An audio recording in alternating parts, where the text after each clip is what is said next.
မင်္ဂလာပါခင်ဗျာ Revolut Burma News Channel ကနေပြီးတော့ဖေဖော်ဝါရီလ24ရက်နေ့နေ့လယ်ပိုင်းရရှိထားတဲ့သတင်းများကိုတင်ဆက်ပေးပါမယ်ပထမဆုံးတင်ဆက်ပေးရမယ့်သတင်းကတော့ရန်ကုန်မြို့မော်ဘီမြို့နယ်ရဲတပ်ဖွဲ့မှုရုံးကိုအဝေးထိန်းမိုင်းနဲ့ဖောက်ခွဲတိုက်ခိုက်ရာစစ်ကောင်စီတပ်သားများထိခိုက်မှုရှိနိုင်တယ်ဆိုတဲ့သတင်းကိုတင်ဆက်ပေးပါမယ်ဖေဖော်ဝါရီလ23ရက်နေ့ညနေ6:50မိနစ်ခန့်မှာမော်ဘီမြို့နယ်အမှတ်4လမ်းစုံအောက်မင်္ဂလာတုံးလမ်းမကြီးပေါ်မှာရှိတဲ့အကြမ်းဖက်စစ်တပ်ရဲ့လက်အောက်ခံမော်ဘီမြို့နယ်ရဲတပ်ဖွဲ့မှုရုံးကိုအဝေးထိန်းမိုင်းကိုအသုံးပြုပြီးတော့ဖောက်ခွဲတိုက်ခိုက်နိုင်ခဲ့တယ်လို့သိရပါတယ်။အဲ့ဒီဖောက်ခွဲတိုက်ခိုက်မှုအတွင်းမှာအကြမ်းဖက်စစ်ကောင်စီတပ်သားများထိခိုက်မှုရှိနိုင်ပြီးတော့အခြေအနေအသေးစိတ်ကိုတော့ဆက်လက်စုံစမ်းနေဆဲဖြစ်တယ်လို့သိရပါတယ်။စစ်စင်ရေးပြီးဆုံးပြီးတဲ့နောက်မှာတော်လိုင်းရဲဘော်များအထိခိုက်မရှိဘဲနဲ့ပြန်လည်ဆုတ်ခွာနိုင်ခဲ့တယ်လို့သိရပါတယ်။ခွဲတာကနှလုံးခွဲတာပါတလုံးကတော့ပောက်ကွဲမှုကရန်အားပြော့သွားတယ်အဝင်အထွက်ဂိတ်ပေါက်တဲ့အနီးဆုံးနားမှာချထားနိုင်ခဲ့ပြီးတော့အဝင်အထွက်ကိုချိန်ကိုက်ပြီးတော့ဖောက်ခွဲတိုက်ခိုက်နိုင်ခဲ့ပါတယ်ရဲခွဲတွေထိခိုက်မှုရှိနိုင်ပါတယ်အခြေအနေအသေးစိတ်ကိုတော့အတီးပြုစုံစမ်းနေသေးပါလို့ Operation Flame သတင်းနဲ့ပြန်ကြားရေးဌာနကတာဝန်ရှိသူတို့ကပြောကြားထားပါတယ်အဲ့ဒီစစ်စင်ရေးကို Operation Flame OF ကလှုပ်ဆောင်ခဲ့ခြင်းဖြစ်ပြီးတော့ဆက်လက်ပြီးတော့လဲရန်ကုန်တော်လှန်ရေးမဟာမိတ်များအားလုံးနဲ့အတူလက်တွဲပြီးတော့အကြမ်းဖက်စစ်တပ်ကိုအရှိန်ဟုန်မြင့်ပြီးတော့တိုက်ခိုက်သွားမှာဖြစ်တယ်လို့ Operation Flame သတင်းနဲ့ပြန်ကြားရေးကတာဝန်ရှိသူကပြောဆိုထားကြောင်းသတင်းရရှိပါတယ်ခင်ဗျာ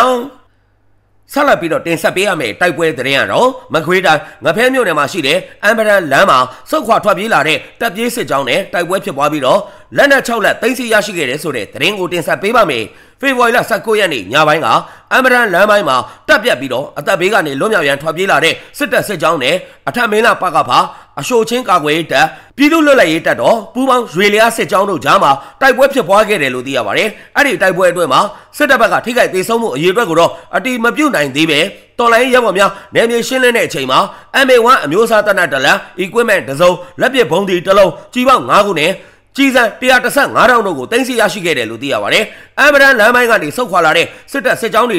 စစ်သားတွေရဲတွေအပြင်စစ်မှုမထမ်းမနေရဥပဒေကြောင့်ဖမ်းဆီးပေါ်တာဆွဲခံရတဲ့ပြည်သူစစ်တွေအကုန်လုံးပေါ့အမြန်ဆုံးအလင်းဝင်ကြဖို့အသေးမခံကြဖို့ကျွန်တော်တို့နဲ့အမြန်ဆုံးဆက်သွယ်ပူးပေါင်းကြဖို့ကိုပြောချင်ပါတယ်ပြီးတော့မင်းလာမင်းမူတရက်နယ်တွေကကပ္ပစတက်တွေနဲ့တခြားစစ်စခန်းတွေကသူတွေရောအများဆုံးအလင်းဝင်ခြင်းဟာအသေးလန်းကနေလွတ်မြောက်ပြီးတော့တာယာနှွေးထွေးတဲ့မိသားစုဘဝကိုပိုင်ဆိုင်နိုင်လိမ့်မယ်ဆိုတာကိုတက်လန့်စကားအဖြစ်နဲ့အတိပေးပြောကြားကြပါတယ်လို့အထက်မင်းလာမျိုးနဲ့ပကဖကတာဝန်ရှိသူတို့ကပြောကြားထားပါတယ်လက်ရှိအချိန်မှာအမ်ဘရန်လမ်းပိုင်းတလျှောက်မှာတပ်ပြေးစစ်ကောင်စီတပ်သားများဟာ၎င်းတို့ရဲ့အသက်ဘေးကနေလွတ်မြောက်ရန်မျိုးစုံစ조사နေကြတဲ့အခြေအနေကိုမြင်တွေ့နေရကြောင်းပြောဆိုထားပါတယ်ဖက်စစ်စစ်ကောင်ဆောင်များရဲ့အကျိုးစီးပွားအတွက်ပေးဆက်ရန်မယုံကြည်ဘဲနဲ့ထွက်ပြေးနေတော့လေစစ်ဝါဒရဲ့မှိုင်းသွဲမှုကြောင့်တော်လိုင်းတပ်ဖွဲ့များကိုပါအမြင်မှားပြီးတော့ကြောက်လန့်ကပြန်လည်ပစ်ခတ်နေကြတဲ့အတွက်တော်လိုင်းတပ်ဖွဲ့များကထိမ့်သိမ့်ပစ်ခတ်ခါတုံ့ပြန်တိုက်ခိုက်နေရတယ်လို့သိရပါတယ်စစ်ကောင်စီလက်အောက်ခံတပ်သားများအနေနဲ့ရှေ့ဆက်ပြီးတော့စစ်စခန်းများကိုစွန့်ခွာလိုပါကတော်လိုင်းတပ်ဖွဲ့များကိုနီလန်းမျိုးစုံနဲ့ဆက်သွယ်ပြီးတော့ဖြစ်စေ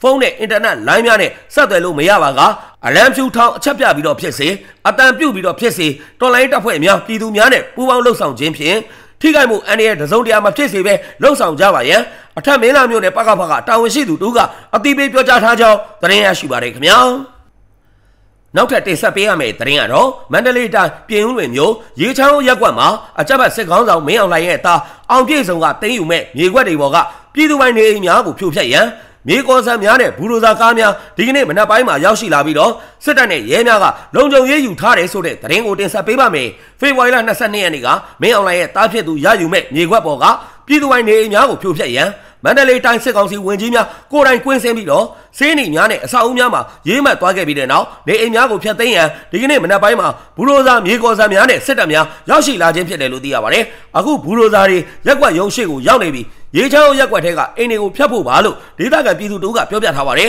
်ပြင်ဦးလွင်မြို့နယ်ရေချောင်းရက်ကွက်အတွင်းမှာရှိတဲ့မြေဧက200.14ပေါ်မှာအိမ်အောင်စုပေါင်း1000ခန့်နေထိုင်ပြီးတော့လူဦးရေ3000ဝန်းကျင်နေထိုင်တယ်လို့သိရပါတယ်အဲ့ဒီမြေဧကပေါ်မှာရှိတဲ့နေအိမ်များနဲ့ခြံများဟာဂရန်များရှိပြီးတော့လူနေထိုင်ခွင့်ရရှိထားတဲ့မြေနေရာများဖြစ်တော့လဲအကြမ်းဖက်စစ်တပ်က2000ပြည့်နှစ်ကစတင်ပြီးတော့တပ်မတော်အလုပ်ရုံတည်ဆောက်မယ်ဆိုပြီးတော့ယာရာမြေနေရာတတ်မှတ်ခဲ့ကသိမ်းယူရန်ကြိုးပမ်းခဲ့တယ်လို့သိရပါတယ်ဒါပေမဲ့လည်းအဲ့ဒီအချိန်က NLD အစိုးရလက်ထက်ကပြည်သူများကအထောက်အထားများခိုင်လုံစွာတင်ပြနိုင်ခဲ့တဲ့အတွက်မြေသိမ်းရန်စစ်တပ်ရဲ့ကြိုးပမ်းမှုဟာမအောင်မြင်ခဲ့ဘူးလို့ပြောပါတယ်စစ်တပ်အာဏာသိမ်းပြီးတဲ့နောက်2021ခုနှစ်အတွင်းမြေကွက်များကိုတပ်ပိုင်မြေဆိုပြီးတော့ပြန်လည်သိမ်းယူရန်ထပ်မံလှုပ်ဆောင်လာခြင်းဖြစ်တယ်လို့သိရပါတယ် Grand ရောအခြားနီး30ခါခွေရှိတဲ့သူတွေရောအခြားနီးမရှိတဲ့သူတွေရောဧက200လုံးကိုဖျက်ဖို့အတွက်စစ်ကောင်စီရဲ့ဝင်ကြီးကိုယ်တိုင်ကကွင်းဆင်းလာပါတယ်မန္တလေးတိုင်းစစ်ကောင်စီဝင်ကြီးကိုယ်တိုင်ကွင်းဆင်းလေးလာပြီးတော့ပြည်သူပိုင်းမြေဧက200အတွင်းထဲကအိမ်နဲ့ခြံတွေကိုဖျက်ဖို့အတွက်စေးနီတွေနဲ့အစာအုပ်တွေကိုရေးမှတ်သွားပါတယ်ကွင်းအမှတ်681ဂငယ်ဆိုတာက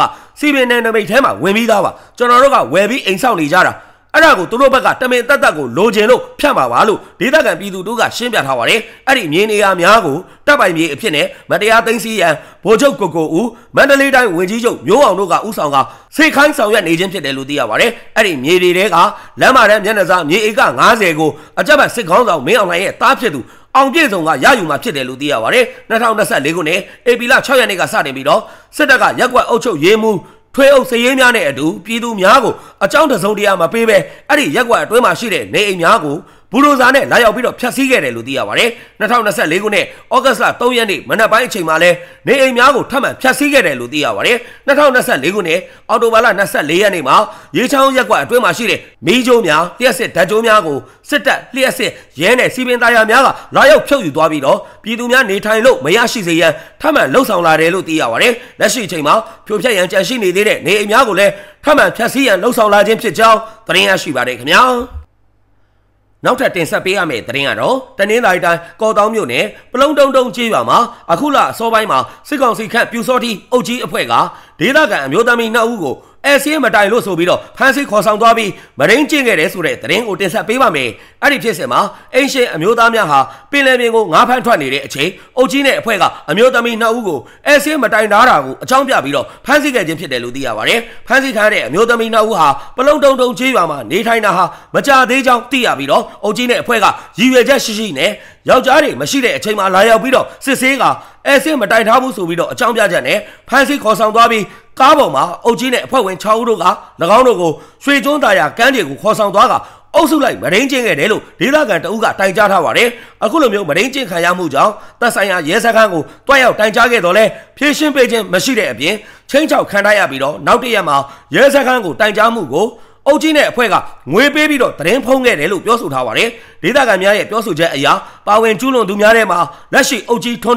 ၎င်းရဲ့တပည့်မိန်းလောင်ခေါ်စိုးနိုင်ရခင်နယ်ရင်းရဲငယ်ခေါ်ပြည့်ဖြိုးအောင်သုံးပိုင်စရေးဟင်းသူဖြိုးနယ်အမည်မသိတဲ့သူတို့တို့ပါဝင်တယ်လို့သိရပါတယ်။အဲ့ဒီမဒိမှုကိုပြည့်ဖြိုးအောင်ရဲ့ကားပေါ်မှာကျူးလွန်ခဲ့ခြင်းဖြစ်တယ်လို့သိရပါတယ်။အမှုကိုတိုင်ကြားပြီးတဲ့နောက်ရဲများကစစ်ဆေးတဲ့အချိန်မှာအုပ်ကြီးနဲ့အဖွဲ့ကအမျိုးသမီးတွေကိုငွေပေးပြီးတော့မရင်းကျင့်ခဲ့ခြင်းဖြစ်တယ်လို့ထွက်ဆိုခဲ့ကြောင်းသိရပါတယ်။လက်ရှိအချိန်မှာမတရားမရင်းကျင့်ခံရတဲ့အမျိုးသမီး2ဦးကိုအုပ်ကြီးနဲ့အဖွဲ့ကချင်းချောက်မှုတွေပြုလုပ်ထားတယ်လို့သိရပါတယ်။ဒေသခံတအုပ်ကသူတို့ကပြည်သူလူထုမသိအောင်လို့ပတ်စံပေးပြီးတော့သတင်းဖုံးထားပါတယ်လို့ပြောကြားထားကြောင်းသတင်းရရှိပါတယ်ခင်ဗျာဆက်လက်ပြီးတော့တင်ဆက်ပေးရမယ့်သတင်းကတော့ပြည်သူအများအပြားကိုထိခိုက်ဒေဆုံးစေခဲ့တဲ့စက်တပ်လေထီးများကိုစစ်ကောင်စီကထိရောက်ပြီးတော့ဈေးအလွန်တက်တာတဲ့လေကြောင်းစိုးမိုးရေးလက်နက်အဖြစ်နဲ့တရင်တပ်ဖွဲ့တိုင်းနဲ့စစ်ကြောင်းများမှာမဖြစ်မနေအသုံးပြုရန်ညွှန်ကြားလာတဲ့ဆိုတဲ့သတင်းကိုတင်ဆက်ပေးပါမယ်2024ခုနှစ်အောက်တိုဘာလအတွင်းကစတင်ပြီးတော့အကုန်ကြများနေတဲ့ Jet Fighter တိုက်လေယာဉ်များ Y12 လေယာဉ်များနဲ့ဘုံကျဲပစ်ခတ်တိုက်ခိုက်ခြင်းအစားစစ်ကောင်စီကစက်တပ်လေထီးများကိုဈေးတက်တာစွာနဲ့အသုံးပြုနိုင်ရေးအစားထိုးရန်ညွှန်ကြားခဲ့တယ်လို့သိရပါတယ်။အဲဒီနောက်မှာတော့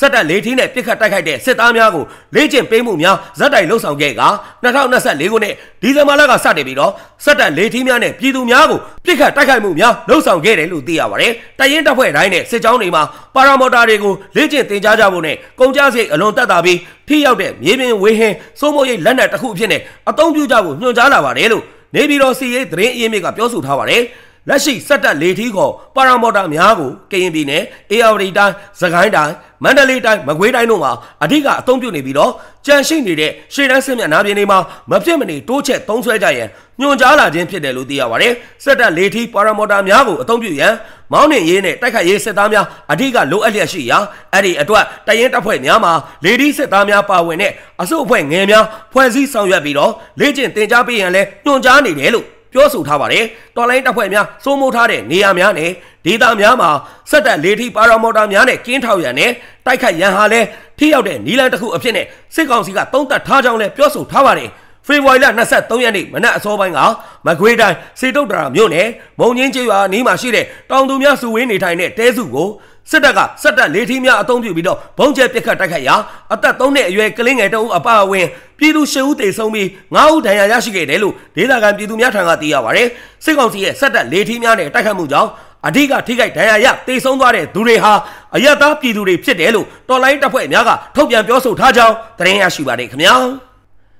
နောက်ထပ်တင်ဆက်ပေးရမယ့်သတင်းကတော့ရှမ်းပြည်နယ်နဲ့ကရင်ပြည်နယ်အစပ်ဖယ်ခုံမြို့ပေါ်မှာရှိတဲ့နေအိမ်များကိုအကြမ်းဖက်စစ်တပ်က3ရက်ဆက်တိုက်မီးရှို့ဖျက်ဆီးနေတယ်ဆိုတဲ့သတင်းကိုတင်ဆက်ပေးပါမယ်။ဖေဖော်ဝါရီလ20ရက်နေ့ကစတင်ပြီးတော့ဖယ်ခုံမြို့ပေါ်ကနေစစ်ဘေးတင်းရှောင်နေတဲ့ပြည်သူများရဲ့နေအိမ်များနဲ့တော်လှန်ရေးမှာပူးပေါင်းပါဝင်သူများရဲ့နေအိမ်များကိုအကြမ်းဖက်စစ်ကောင်စီတပ်သားများကစိတ်ကြိုက်မီးရှို့ဖျက်ဆီးနေခြင်းဖြစ်တယ်လို့သိရပါတယ်။အကြမ်းဖက်စစ်ကောင်စီတပ်သားများဟာဖယ်ခုံမြို့ပေါ်ရက်ကွက်အနှံ့မှာရှိတဲ့နေအိမ်များကို3ရက်ဆက်တိုက်မီးရှို့ဖျက်ဆီးနေခြင်းဖြစ်ပြီးနေအိမ်ပျက်စီးမှုအရေးအတွက်ကိုတော့အတည်ပြုနိုင်ခြင်းမရှိသေးပဲညောင်ကုန်းအမတ်1ရက်ကွက်နဲ့အမတ်2ရက်ကွက်များဘက်မှာမီးရှို့ဖျက်ဆီးနေခြင်းဖြစ်တယ်လို့သိရပါတယ်။စစ်ခွေးတွေကတော်လှန်ရေးတွေကိုရောက်နေတဲ့သူတွေရဲ့နေအိမ်တွေကိုရှို့တယ်လို့သာပြောတာစစ်ဘေးရှောင်ပြီးတော့မပြန်ရဲလို့မပြန်တဲ့အိမ်တွေကိုလည်းမီးတိုက်နေပါတယ်လို့နန်းစီဒီယမ်အတိုင်းဝိုင်းနဲ့နီးစပ်သူတို့ကကျွန်တော်တို့ကိုပြောပါတယ်3ရက်ဆက်တိုက်လောက်ရှိနေပြီမီးရှို့နေတာညောင်ကုန်း1နဲ့ညောင်ကုန်း2ရက်ွက်တွေဘက်မှာရှို့နေတာလို့သိရတယ်နေအိမ်ပျက်စီးမှုအရေးအတွက်ကိုတော့မသိရသေးဘူးလို့ဖယ်ခုံမြို့နယ်ပြည်သူ့လုံခြုံရေးတပ်ဖွဲ့ PK Police ကတာဝန်ရှိသူတို့ကပြောပြထားပါတယ်စစ်ရှုံးနေတဲ့အကြမ်းဖက်စစ်တပ်ဟာ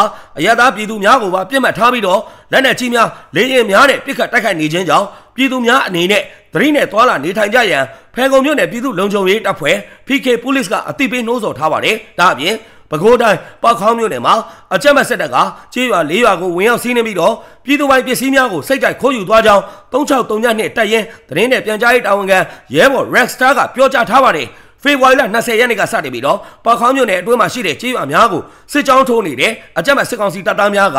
တဖန်းကိုင်းကျေးရွာကိုအောင်စုကျေးရွာအိုင်ဆောက်ကျေးရွာနဲ့ရွှေကူရွာတို့ကိုဝင်ရောက်စီးနှင်းပြီးတော့ပြည်သူပိုင်နေအိမ်အားလုံးကိုဖောက်ထွင်းပြီးနေအိမ်ထဲမှာရှိတဲ့ရွှေငွေအလှကုန်ပစ္စည်းများကိုလည်းစိတ်ကြိုက်ခိုးယူသွားတယ်လို့သိရပါတယ်။အဲ့ဒီစစ်တပ်စစ်ကြောင်းဟာတဖန်းကိုင်းကျေးရွာအတွင်းမှာရှိတဲ့ပြည်သူပိုင်နေအိမ်တွေကရွှေလက်စွပ်ငွေသား330ကိုယူဆောင်သွားပြီးတော့ရွှေကူကျေးရွာနဲ့ကိုအောင်စုကျေးရွာကပြည်သူများရဲ့ပစ္စည်းများကိုလည်းဖျက်ဆီးကာစံတွေကိုလည်းမြေပေါ်မှာတွန်းချထားခဲ့တယ်လို့သိရပါတယ်။အဲ့ဒီစစ်ကြောင်းဟာဖေဖော်ဝါရီလ22ရက်နေ့မှာပြန်လည်ဆုတ်ခွာသွားတယ်လို့သိရပါတယ်။တဖန်းကိုင်းကျေးရွာကိုအောင်စုကျေးရွာအိုင်ဆောက်ကျေးရွာနဲ့ရွှေကူရွာတွေကိုစစ်ခွေးစစ်ကြောင်းကဝင်အောင်စီးနှင်းပြီးတော့ပြည်သူဝိုင်းနေအိမ်တွေကိုဖောက်ထွင်းပြီးနေအိမ်တွေကအဖို့တန်ရွှေငွေနဲ့အလှကုန်ပစ္စည်းအများပြားကိုခိုးယူသွားတယ်လို့သိရတယ်။သူတို့မလိုချင်တဲ့ပစ္စည်းတွေကိုဖျက်ဆီးခဲ့တယ်။စံတွေကိုလည်းမြေကြီးပေါ်မှာဒီတိုင်းတွန်ခဲ့တယ်လို့363နဲ့တပ်ရင်းသတင်းနဲ့ပြန်ကြားရေးတာဝန်ခံရဲဘော် Rexstar ကပြောပြထားကြောင်းသတင်းရရှိပါတယ်ခင်ဗျာ။အခုလိုမျိုးမြန်မာတနိုင်ငံလုံးမှာဖြစ်ပွားနေတဲ့စစ်ရေးသတင်းနိုင်ငံရေးသတင်းများကိုအချိန်ပေးပြီးတော့နားဆင်ပေးတဲ့အတွက် Revolut Burma News Channel ကနေပြီးတော့အထူးပဲကျေးဇူးတင်ရှိပါတယ်ခင်ဗျာ